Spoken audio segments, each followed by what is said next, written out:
Olá, queridos amigos. Estamos chegando ao fim do mês de agosto e esse foi o mês de agosto Lilás.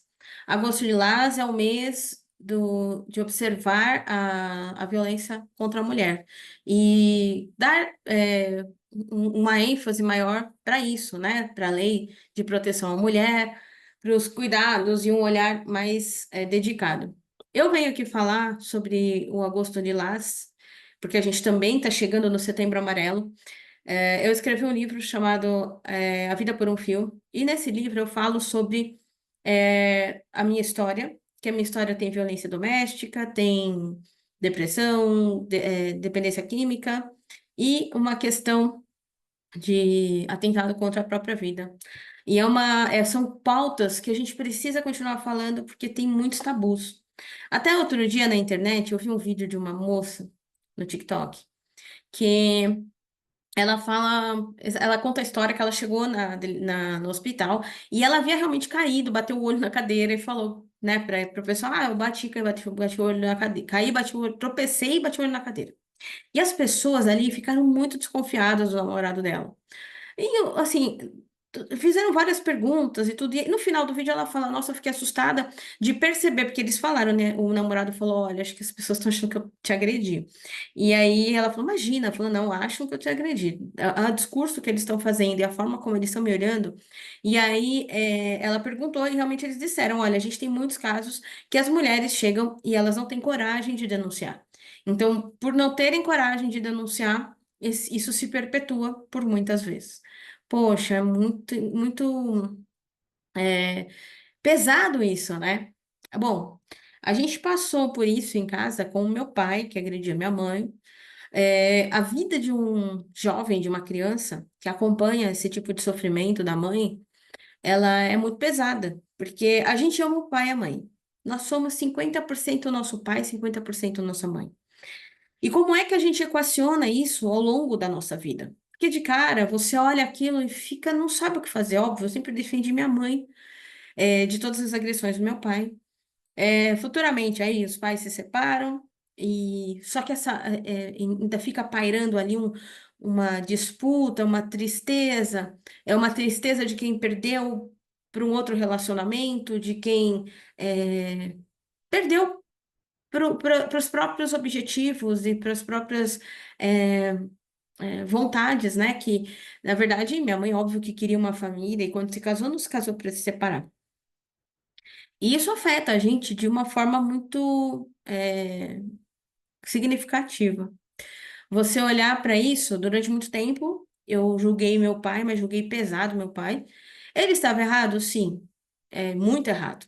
E quando a gente fala em agressão, você que está aí me ouvindo, e é um jovem e tem isso na sua casa, é óbvio que você não vai deixar sua mãe apanhar, mas muitas vezes é algo tão. A mulher tem uma esperança de que aquilo possa dar certo. A gente está vendo agora uma explosão do filme assim que acaba, e esse livro fala sobre violência doméstica, de um relacionamento que surge. São dois jovens que se conhecem na adolescência, acabam se separando. A moça vem de uma família onde o pai agride a mãe, tentou violentar a mãe, enfim. E ela traz essa história, justamente a morte do pai, e que ela não consegue ter amor por aquele pai, né? E nem falar nada de bom dele, que é algo que é normal, natural que a gente sinta. Eu senti raiva do meu pai há muito tempo. O que que mudou, Flávia, para você? Assim como a moça, a personagem do filme, eu fiquei pensando, sabe, sobre toda essa história. Essa história mexeu comigo. Assim como a personagem do filme, muitas vezes eu olhei pro meu pai com raiva, eu tive muita raiva do meu pai.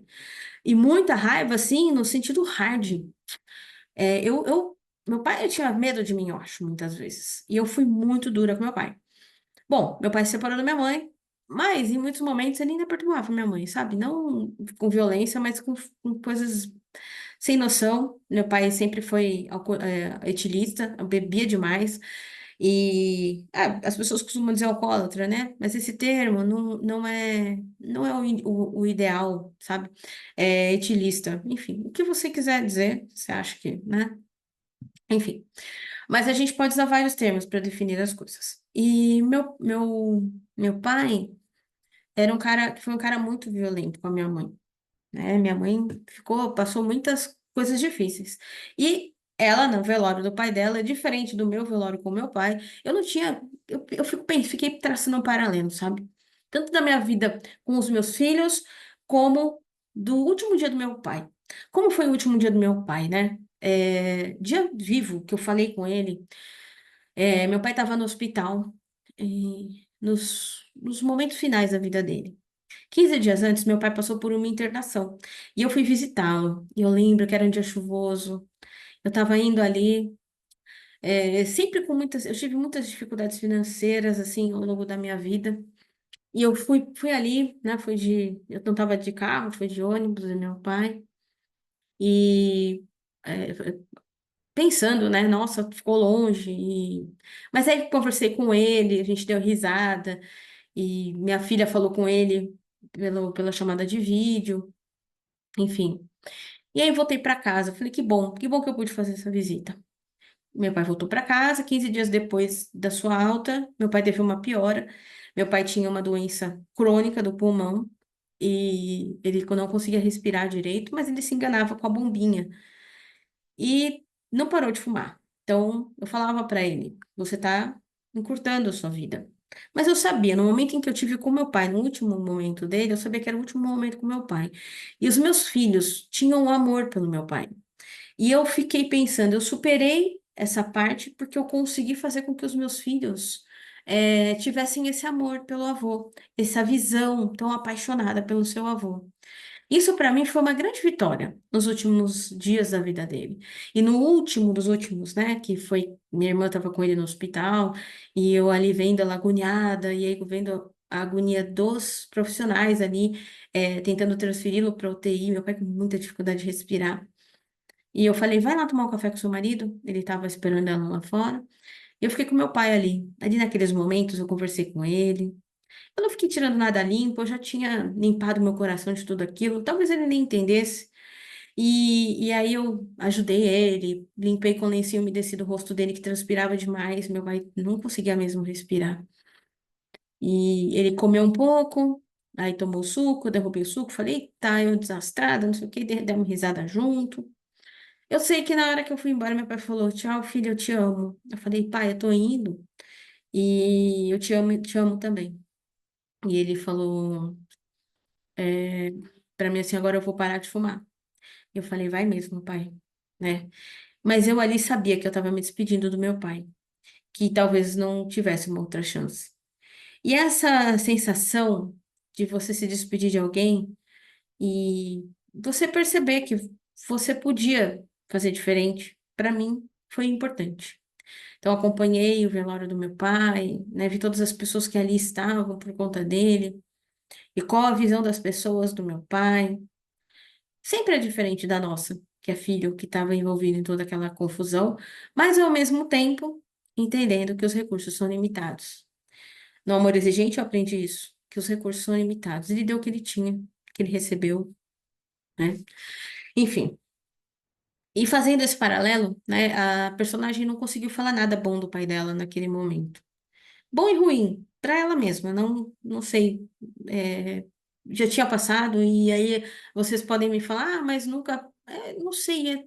Gente, é tudo tão relativo. Você precisa trabalhar aquilo que te deixa mais confortável na sua cabeça. Mas eu vou lembrar você que o perdão, ele é libertador. Não para o outro, mas para você. Porque e perdoar não é esquecer. Perdoar é você escrever uma nova história dali para frente. É, eu tive um relacionamento ruim, né? Que tinha dependência química também. E não era o que eu queria, óbvio, né? A gente quer outra coisa para a vida. Nós queremos viver uma família. Eu sempre. E aí, uma coisa que eu sempre neguei, que eu queria me casar. Que eu queria, eu só falava que eu queria ter filhos, que não queria me casar nunca, porque me casar era péssimo, né? Tive vários exemplos horríveis na família. Só que quando eu decreto alguma coisa, também fica gravado na minha vida. Então, cuidado com as coisas que você diz sobre, é o que eu nunca quero na vida. Óbvio que a gente não programa apanhar ou ser maltratada, nunca. Você pode também ser vítima de um narcisista que vai, ou de um cara. que tem vários traumas de infância, que vai se tornar uma prisioneira daquilo. E aí entra a história da personagem do livro, que ela fala que ela julgou a mãe dela muitas vezes. Por que minha mãe não foi embora antes, né? Por que que ela não tomou outra ação? Hoje eu entendo como mulher, como mãe, que muitas vezes não é fácil tomar uma ação. Às vezes a gente fica preso pelas nossas crenças, pelas cobranças do entorno, e é muito difícil chegar a essa conclusão e tomar essa atitude. E diante do desenrolar do filme, ela apanha do namorado. Aí ela tem esse namorado de infância, de adolescência, que eles se separam por algum motivo do destino, mas eles sempre foram apaixonados. E esse namorado mais velho, né, que se torna, vai morar com ela e tudo, ele é um neurocirurgião, que tem uma condição financeira muito bacana, mas é um cara com vários problemas emocionais, visivelmente.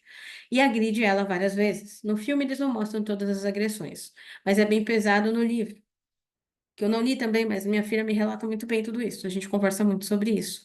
E eu gosto de conversar com ela porque isso tudo gera gatilhos para a nossa vida e que a gente precisa falar sobre isso, para que as escolhas dela sejam melhores.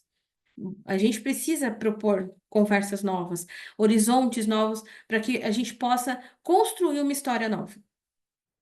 E diante de cada diálogo desse, eu vejo uma oportunidade de trazer essa força da mulher, essa força da decisão da mulher, de escolher o que é melhor para si. Mas para escolher o que é melhor para si, você precisa estar preparado emocionalmente, financeiramente. Muitas vezes nos tornamos reféns porque dependemos financeiramente de um homem, emocionalmente de um homem.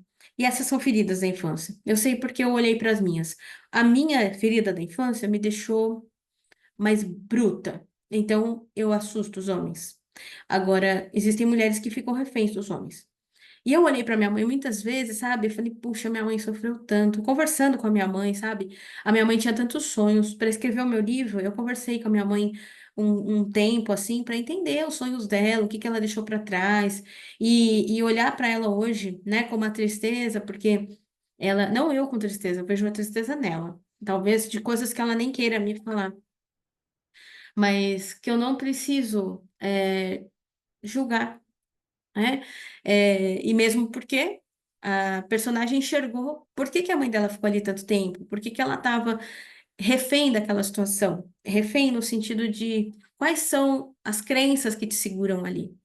E é isso que você precisa pensar num ponto de julgamento, nesse mês falando, né, sobre o Agosto Lilás, sobre essa violência contra a mulher. Quantas vezes as mulheres estão fragilizadas, como é importante o grupo de apoio, como é importante essas conversas de que você tem valor sim, você precisa se cuidar sim, você pode sair dessa situação, criar grupos onde a gente consiga estimular essas mulheres e não ficar levando isso as mulheres mais para baixo, enfim. E um desfecho do filme, eu vou dar um spoiler aqui, quem quiser ouve, quem não quiser não ouve, mas eu vou falar que foi uma das coisas que mais me impactou. Então, diante de todas as coisas que aconteceram, das agressões, o cara sempre pede desculpa, e aí você fica, pô, ele tá melhorando e tudo mais. Quando ela descobre que tá grávida, ele se torna um bom homem e cuida dela, da filha e tudo mais, enfim. Quando a filha nasce, a primeira coisa que ela faz quando eles estão juntos no hospital, ele pega a menina no colo, ela fala, é, eu quero divórcio. E ele diz, você tem certeza, né? E aí ela começa a falar para ele todas as coisas que ele fez com ela. Mas ela não fala com raiva, com ódio, nada disso. Ela fala assim, é sua filha, né? Você a ama. Então, e se ela falasse para você que é o namorado dela empurrando ela da escada, que o namorado dela bateu na cara dela, enfim. E aí ele responde, né? E quando ele responde, então, por isso que o filme chama Assim que Acaba. Porque a gente precisa finalizar os ciclos de violência contra nós mesmas. E a gente entendendo que isso é sistêmico e que a gente pode curar isso na nossa vida, é bom olhar para as ferramentas que podem ser utilizadas, um grupo de apoio, a constelação familiar, uma boa terapia, que muitas pessoas têm preconceito em buscar terapia, mas muitas vezes o que a gente precisa é falar para entender o que está acontecendo na nossa vida e poder dar um outro desfecho para ela. Escrever uma nova história, uma história onde a gente possa se orgulhar dessa história. Hoje eu tive a oportunidade de escrever uma nova história. Eu não me casei de novo, olha só. Eu ainda tenho coisas que precisam ser solucionadas, mas eu consegui manter minha filha até aqui, trazendo para ela esperança para que ela voe os voos dela. Mesmo meu filho com todos os problemas, eu não perco a oportunidade de dizer que eu o amo e que as minhas orações são direcionadas para ele. E eu espero que ele se torne um bom homem, para que ele não tenha que passar por tudo que a gente passou. Mas é um desejo meu, não é uma expectativa minha. Porque expectativas, elas podem nos frustrar muito, porque as pessoas são individuais e não tem como a gente controlar, a vida do outro. Eu só posso trazer luz para aquilo que é meu.